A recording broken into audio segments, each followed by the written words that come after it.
Iran ಸರ್ವನಾಶ, next target Bharat. Pak ಜೊತೆ America tie up, ಕಾದಿದ್ಯಾ ದೊಡ್ಡ ಗಂಡಾಂತರ.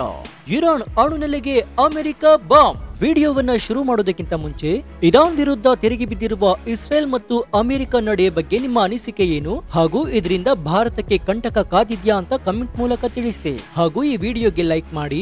ಇಂತಹ ಹೆಚ್ಚಿನ ಮಾಹಿತಿಗಾಗಿ ನಮ್ಮ ಚಾನೆಲ್ ಅನ್ನು ಸಬ್ಸ್ಕ್ರೈಬ್ ಮಾಡ್ಕೊಳ್ಳಿ.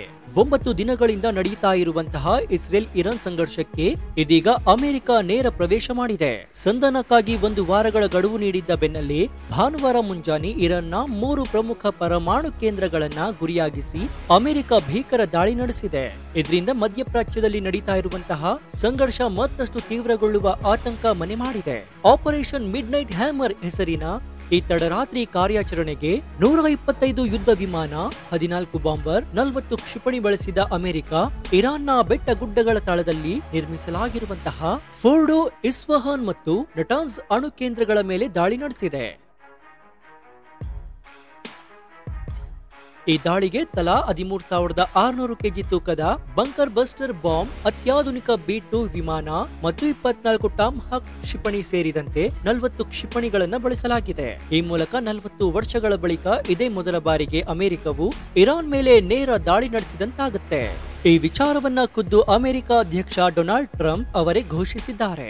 ಇಸ್ರೇಲ್ ಈಗಾಗಲೇ ಇರಾನ್ನ ಕೆಲ ಅಣು ಕೇಂದ್ರಗಳ ಮೇಲೆ ಯಶಸ್ವಿಯಾಗಿ ದಾಳಿ ನಡೆಸಿದ್ದರೂ ಸಹ ಫೋರ್ಡೋ ಭೂಗತ ಪರಮಾಣು ಕೇಂದ್ರದ ನಾಶಕ್ಕೆ ಅಮೆರಿಕದ ಕದನ ಪ್ರವೇಶ ಅಗತ್ಯವಾಗಿತ್ತು. ಕಾರಣ, ಈ ಬಂಕರ್ 300 ಅಡಿ ಆಳದಲ್ಲಿ ಇದೆ. ಇದನ್ನ ಧ್ವಂಸಗೊಳಿಸಬೇಕಾದ್ರೆ ವಿಶ್ವದ ಯಾವುದೇ ಕ್ಷಿಪಣಿಗಳಿಂದಲೂ ಸಾಧ್ಯವಾಗುವುದಿಲ್ಲ.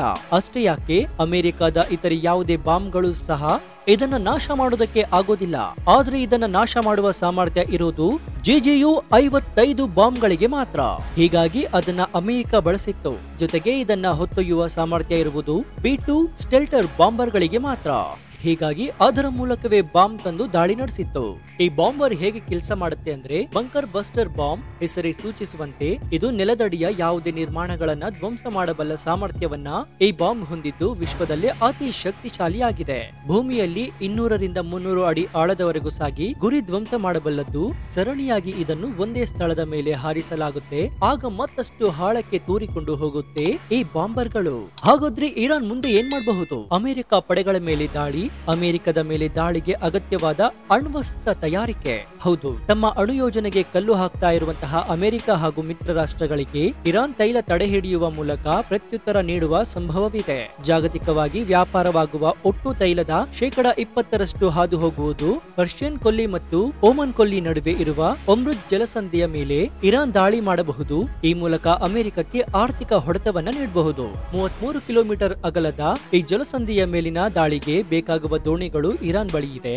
ಅದು ಪರ್ಷಿಯನ್ ಗಲ್ಫ್ ತೀರದಿಂದ ಕ್ಷಿಪಣಿಗಳನ್ನ ಆರಿಸಿ ಇಂಧನ ತುಂಬಿದ ಹಡಗುಗಳ ಓಡಾಟ ತಡೆಯಬಹುದಾಗಿದ್ದು ಅಥವಾ ಅವುಗಳಿಗೆ ಹಾನಿ ಕೂಡ ಮಾಡಬಹುದು. ಹೀಗೆ ಮಾಡೋದ್ರಿಂದ ತೈಲ ಬೆಲೆ ಒಮ್ಮಿಂದೊಮ್ಮೆಲೆ ಏರಿಕೆಯಾಗಿ ಕದನ ವಿರಾಮಕ್ಕೆ ಜಾಗತಿಕವಾಗಿ ಒತ್ತಡ ಸಿಗಬಹುದು.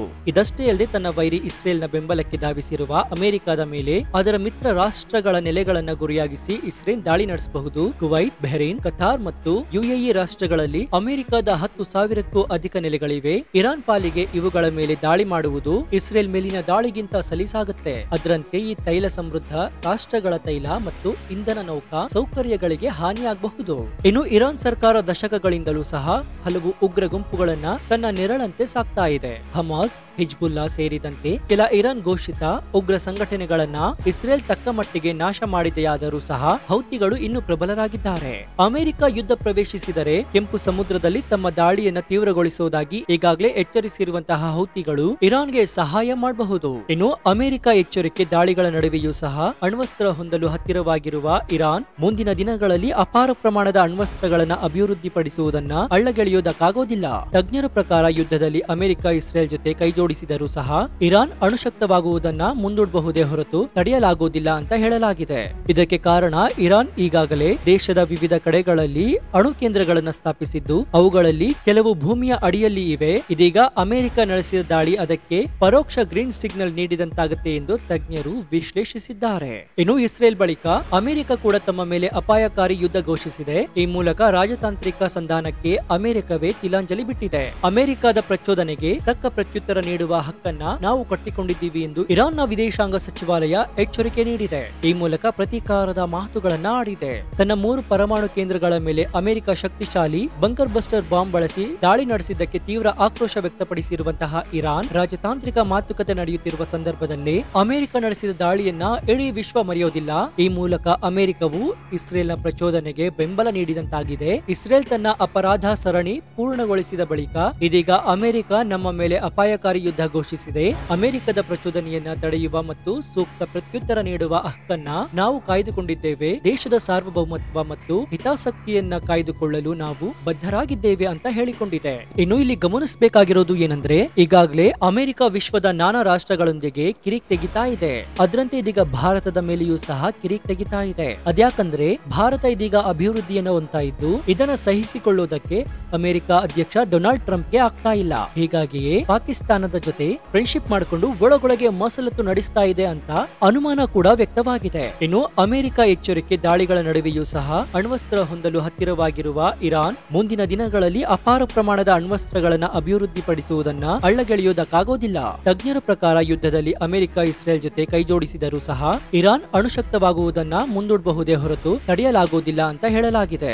ಇದಕ್ಕೆ ಕಾರಣ ಇರಾನ್ ಈಗಾಗಲೇ ದೇಶದ ವಿವಿಧ ಕಡೆಗಳಲ್ಲಿ ಅಣು ಕೇಂದ್ರಗಳನ್ನು ಸ್ಥಾಪಿಸಿದ್ದು ಅವುಗಳಲ್ಲಿ ಕೆಲವು ಭೂಮಿಯ ಅಡಿಯಲ್ಲಿ ಇವೆ. ಇದೀಗ ಅಮೆರಿಕ ನಡೆಸಿದ ದಾಳಿ ಅದಕ್ಕೆ ಪರೋಕ್ಷ ಗ್ರೀನ್ ಸಿಗ್ನಲ್ ನೀಡಿದಂತಾಗುತ್ತೆ ಎಂದು ತಜ್ಞರು ವಿಶ್ಲೇಷಿಸಿದ್ದಾರೆ.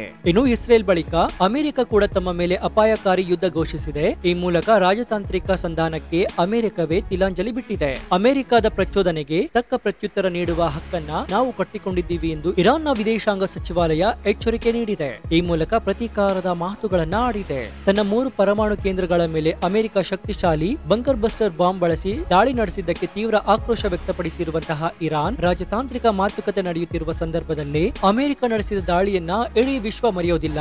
ಈ ಮೂಲಕ ಅಮೆರಿಕವು ಇಸ್ರೇಲ್ನ ಪ್ರಚೋದನೆಗೆ ಬೆಂಬಲ ನೀಡಿದಂತಾಗಿದೆ. ಇಸ್ರೇಲ್ ತನ್ನ ಅಪರಾಧ ಸರಣಿ ಪೂರ್ಣಗೊಳಿಸಿದ ಬಳಿಕ ಇದೀಗ ಅಮೆರಿಕ ನಮ್ಮ ಮೇಲೆ ಅಪಾಯಕಾರಿ ಯುದ್ಧ ಘೋಷಿಸಿದೆ. ಅಮೆರಿಕದ ಪ್ರಚೋದನೆಯನ್ನ ತಡೆಯುವ ಮತ್ತು ಸೂಕ್ತ ಪ್ರತ್ಯುತ್ತರ ನೀಡುವ ಹಕ್ಕನ್ನ ನಾವು ಕಾಯ್ದುಕೊಂಡಿದ್ದೇವೆ. ದೇಶದ ಸಾರ್ವಭೌಮತ್ವ ಮತ್ತು ಹಿತಾಸಕ್ತಿಯನ್ನ ಕಾಯ್ದುಕೊಳ್ಳಲು ನಾವು ಬದ್ಧರಾಗಿದ್ದೇವೆ ಅಂತ ಹೇಳಿಕೊಂಡಿದೆ. ಇನ್ನು ಇಲ್ಲಿ ಗಮನಿಸಬೇಕಾಗಿರೋದು ಏನಂದ್ರೆ, ಈಗಾಗಲೇ ಅಮೆರಿಕ ವಿಶ್ವದ ನಾನಾ ರಾಷ್ಟ್ರಗಳೊಂದಿಗೆ ಕಿರಿಕ್ ತೆಗಿತಾ ಇದೆ.